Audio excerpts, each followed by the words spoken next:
কবিতা কিংবা গান, নৃত্য আর অঙ্কন ভরিয়ে দেবে মন প্রাণ। আড্ডা জাংশন, আড্ডা জাংশন, আড্ডা জাংশন।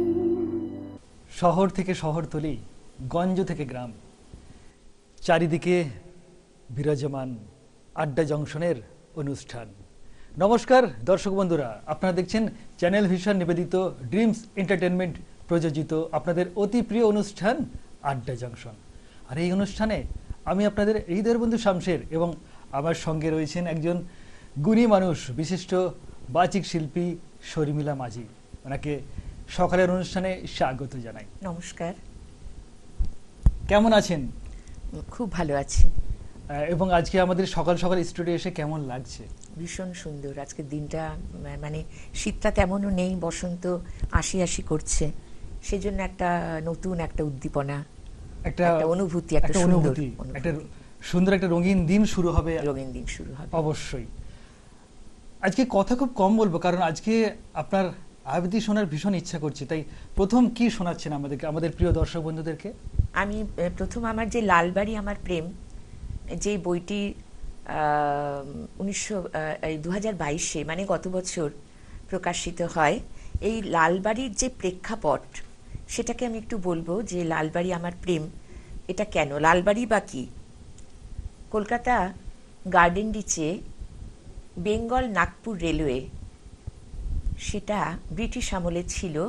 1907 খ্রিস্টাব্দে সেটা পরিমার্জিত, পরিবর্ধিত হয়ে আমাদের যে সাউথ ইস্টার্ন রেলের হেডকোয়ার্টার লালবাড়ি, যেখানে আমাদের জিএম বসেন, আমাদের দক্ষিণ পূর্ব রেলওয়ের হেড অফিস। লালবাড়ি মানে লাল ইট, একটা বিশেষ ধরনের লাল ইট দিয়ে তৈরি। তার যে স্থাপত্য শৈলী অসাধারণ। এই ঐতিহাসিক বাড়িটা হেরিটেজ বিল্ডিং হয়েছে। এখানে আমি দীর্ঘদিন আমি এখানে কাজ করেছি সিনিয়র সেকশন ইঞ্জিনিয়ার হিসেবে। আমি দেখেছি অসাধারণ বৈচিত্র্য এই লালবাড়ির। সকাল থেকে সন্ধে প্রকৃতির ঋতু বৈচিত্র্যের প্রতিটি রং লালবাড়িকে ছুঁয়ে থাকে। প্রকৃতি এখানে নিজেকে উজাড় করে দেয়। কর্মব্যস্ত প্রতিটি মানুষের সুখ দুঃখ, আনন্দ বেদনা সব মিলেমিশে এক অনির্বচনীয় রূপাতীত সৌন্দর্য সেতুতে কবি দাঁড়িয়ে থাকেন।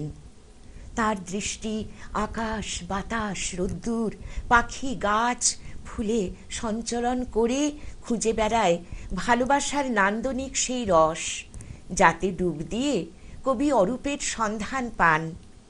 তিনি ঐতিহ্যময় ঐতিহাসিক স্থাপত্য শৈলীমণ্ডিত লালবাড়ির প্রেমে পড়েন। নির্জীব বস্তুতে প্রাণ সঞ্চারিত হয়। লালবাড়ি আর প্রকৃতি কবিকে কল্পলোকের অমৃতের সন্ধান দেয়। জীবন তখন হয়ে ওঠে কর্মময়, সুন্দর, সজীব, অর্থবহ। সত্যি অসাধারণ একটি আবৃত্তি পরিবেশন করলেন, সত্যি মন ছুঁয়ে গেল এবং কবিতাগুলো বারবার কিন্তু আমাদের শোনার ইচ্ছা করে। পরবর্তী কি শোনাচ্ছেন আমাদের প্রিয় দর্শক বন্ধুদেরকে? এই লালবাড়ি আমার প্রেম থেকে 9 নম্বর কবিতা। লালবাড়ির প্রেক্ষাপটে একটি সোনালি দিন, স্মৃতিমন্থনে অমৃত কলস, হাতে রোদ্দুর বিন। এখানে কেটেছে কত বৎসর অযুত নিযুত সময়, হেলায় কত সকাল সন্ধ্যা, ফিরে দেখিনি তোমায়।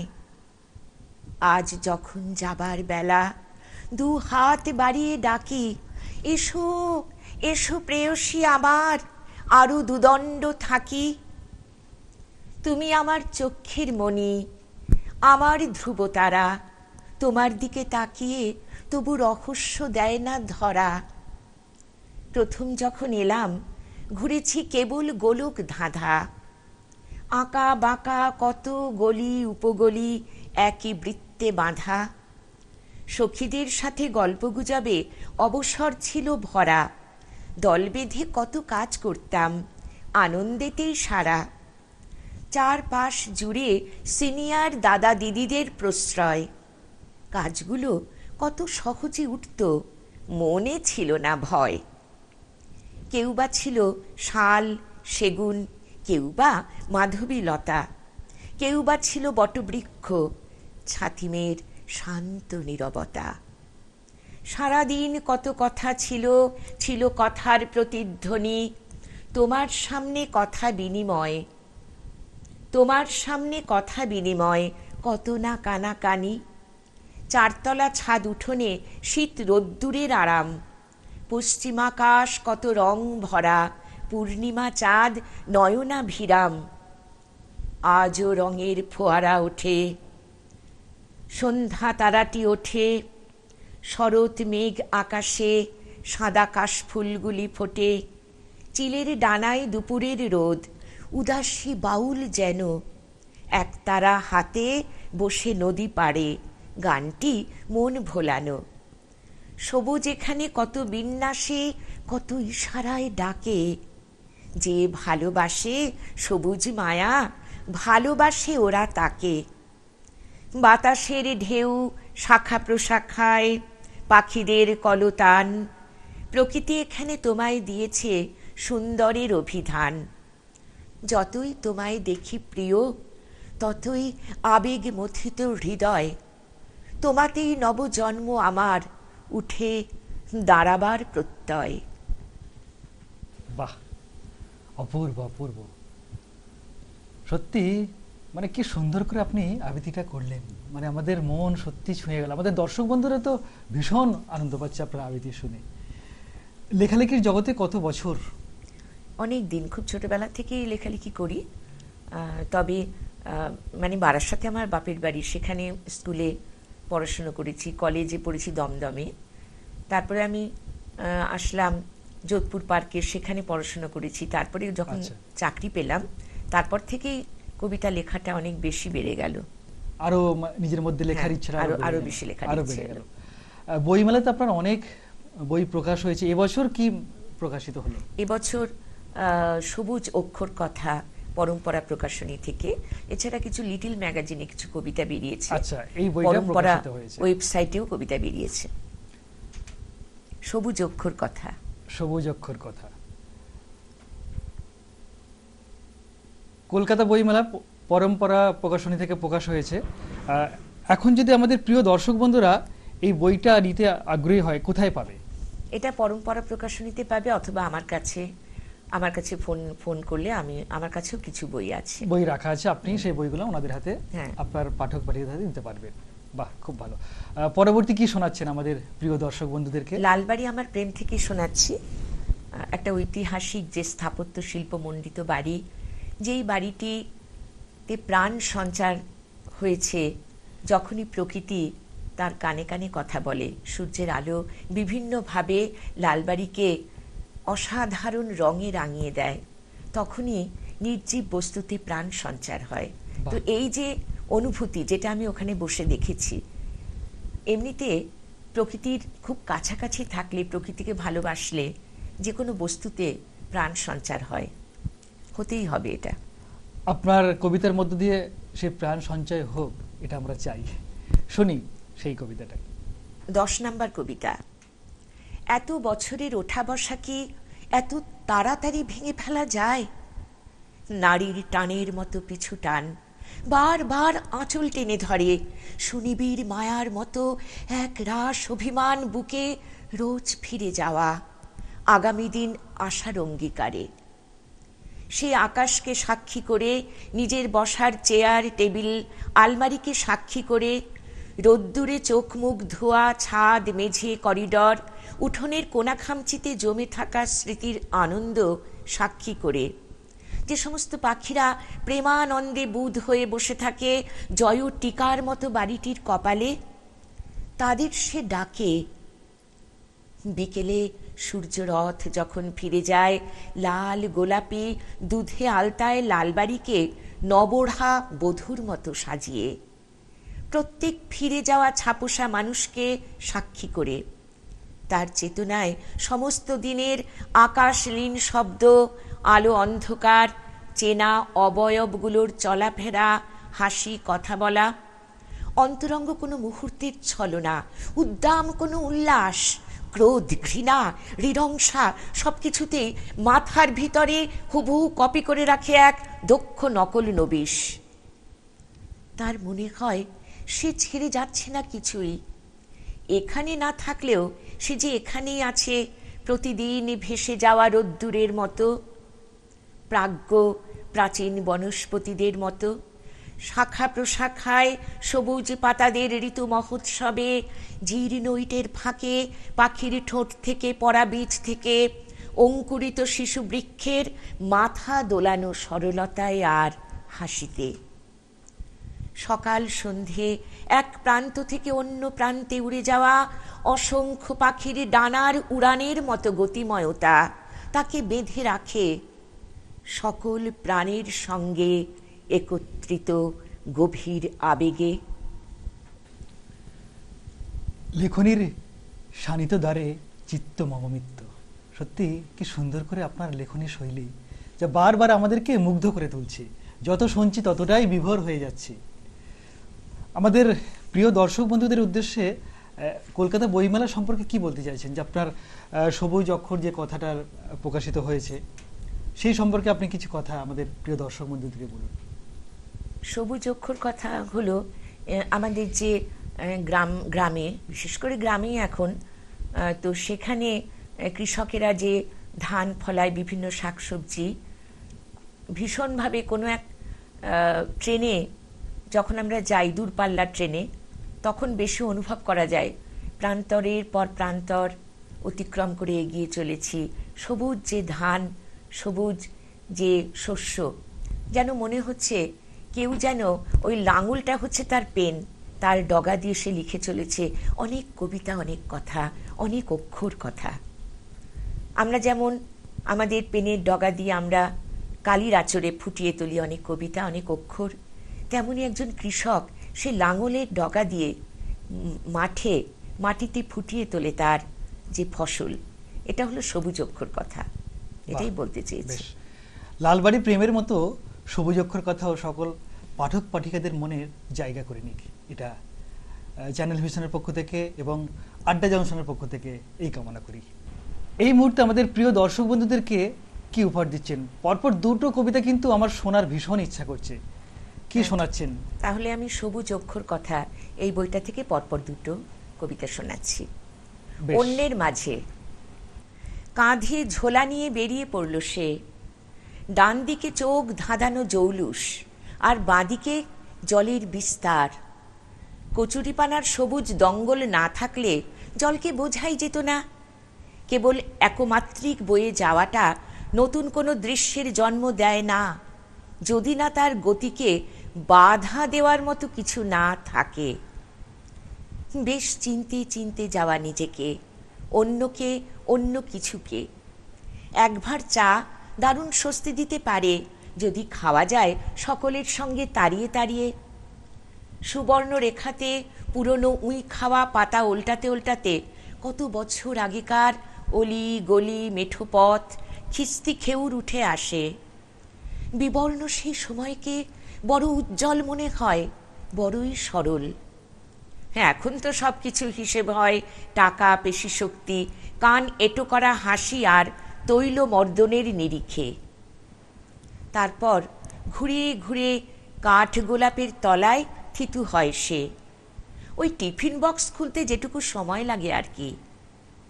চাঁদের চোখে রক্ত ঝরতে দেখে খানিক বেসামাল লাগে। এই তো সেদিন কি উচ্ছ্বাস! বুকের ভিতর থেকে টান মেরে ফেলে দেয় সে যত উৎপাত। তারপর বেশ ঝরঝরে পথ চলা, অবাধ, স্বাধীন। পরের কবিতা নীল সন্ধেকে নিয়ে। নীল সন্ধেকে নিয়ে অফিস ফেরতা বাসে বসে থাকলেও আসলে সে বসে নেই। গাছেরা যেখানে কথা বলে কানে কানে রহস্যময় ভাষায়, বটের ঝুড়িতে দোল খেতে খেতে আমিও গিয়েছি তাদের পাড়ায়। ভূতের মতো কতগুলো লোক ঠুলি গুজে কানে, চলমান জানে কি যে শোনে, কথা বলে তা তারাই জানে।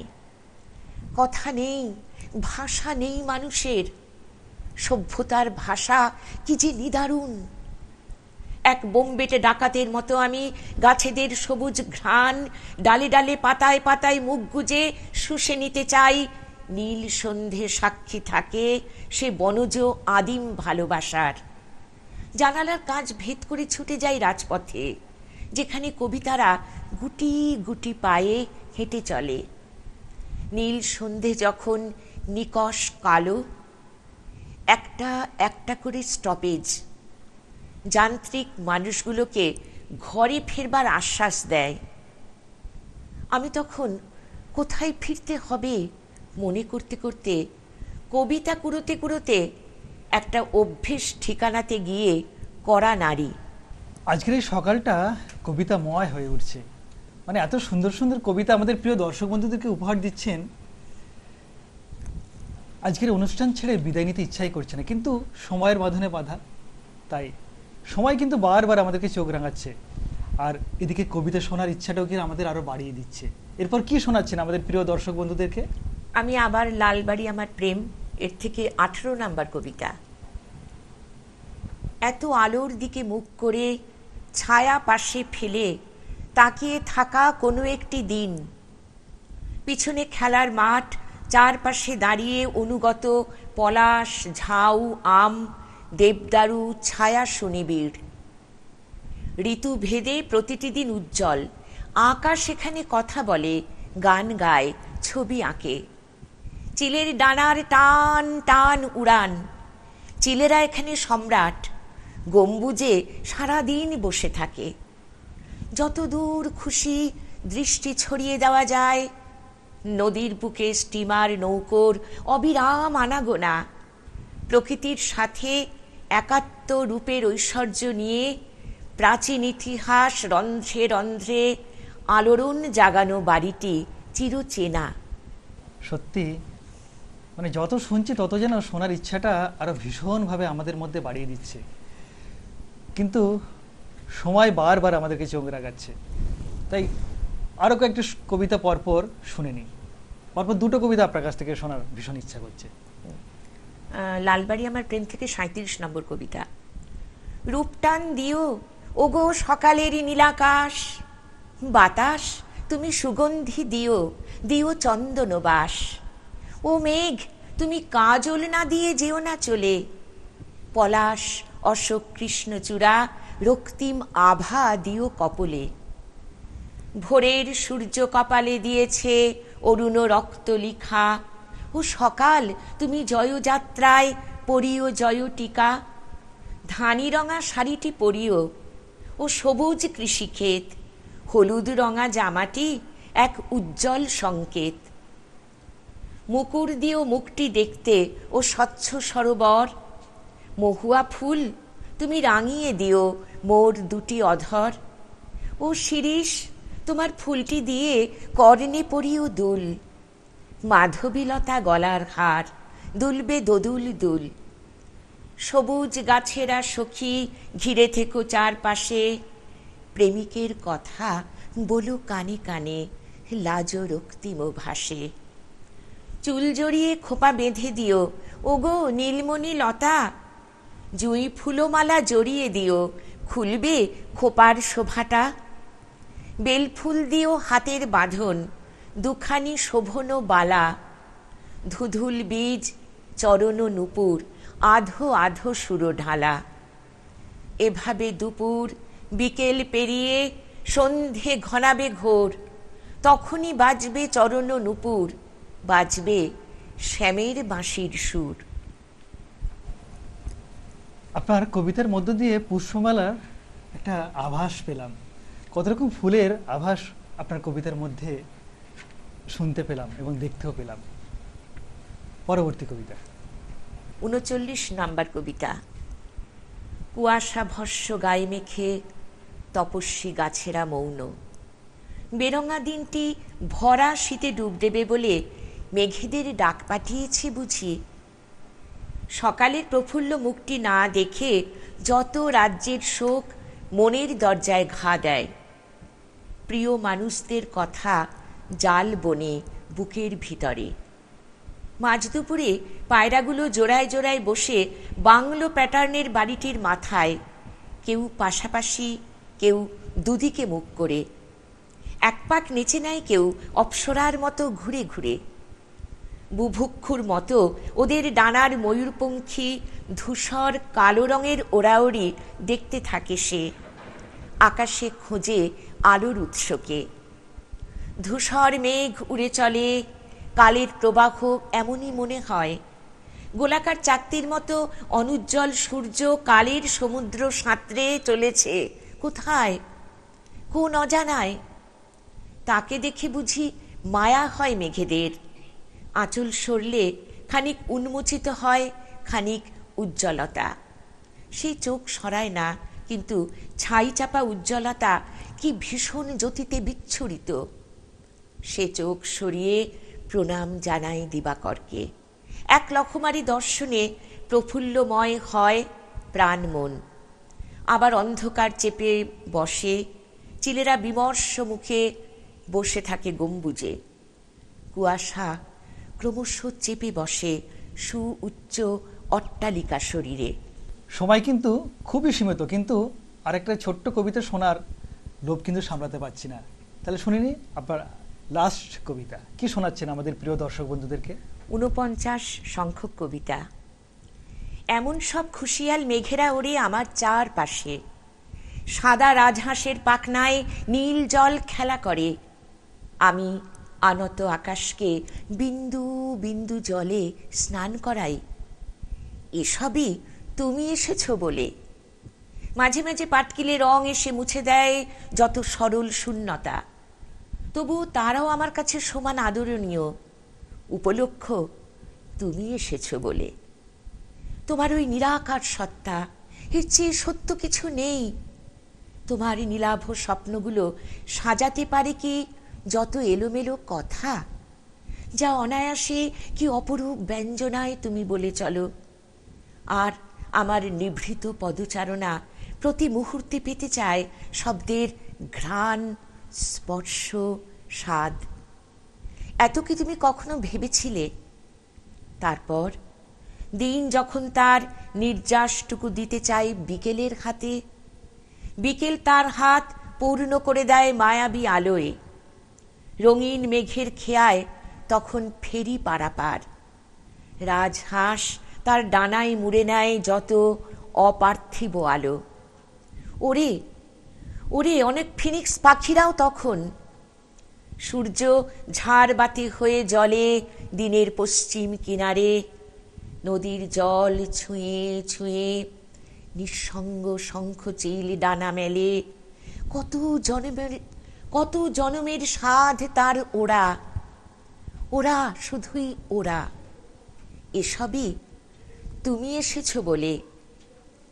নদীর জল ছুঁয়ে ছুঁয়ে নিঃসঙ্গ শঙ্খচিল ডানা মেলে। কত জনমের সাধ তার ওরা, ওরা শুধুই ওরা। এসবই তুমি এসেছো বলে। যেমন অক্ষরবিন্যাস ঠিক তেমনই আবৃত্তির উপস্থাপনা। মানে মুগ্ধ হয়ে শুনছিলাম আপনার শেষ নিবেদন। দর্শক বন্ধুরা, আমরা কিন্তু সময়ের বাঁধনে বাঁধা, তাই সময় বারবার আমাদেরকে চোখ রাঙাচ্ছে আজকের মতো অনুষ্ঠান থেকে বিদায় নেওয়ার জন্য। আর বিদায় নেওয়ার আগে আজকের এই দিনটাকে আরও চিরস্মরণে করে রাখার জন্য আমাদের আজকের অতিথি শিল্পী এবং বাচিক শিল্পী শর্মিলা মাঝিকে শংসাপত্র তুলে দেবো ওনার হাতে। ধন্যবাদ। এবং রয়েছে বালুকাবেলা ট্যুরিস্ট ক্যাম্পের পক্ষ থেকে একটি গিফট ভাউচার, ভীষণ সুন্দর। এবং রয়েছে বৃন্দার পক্ষ থেকে একটি গিফট ভাউচার। ধন্যবাদ। এবং রয়েছে বৃন্দা সিটি এর পক্ষ থেকে, এবং বৃন্দা চটপটি,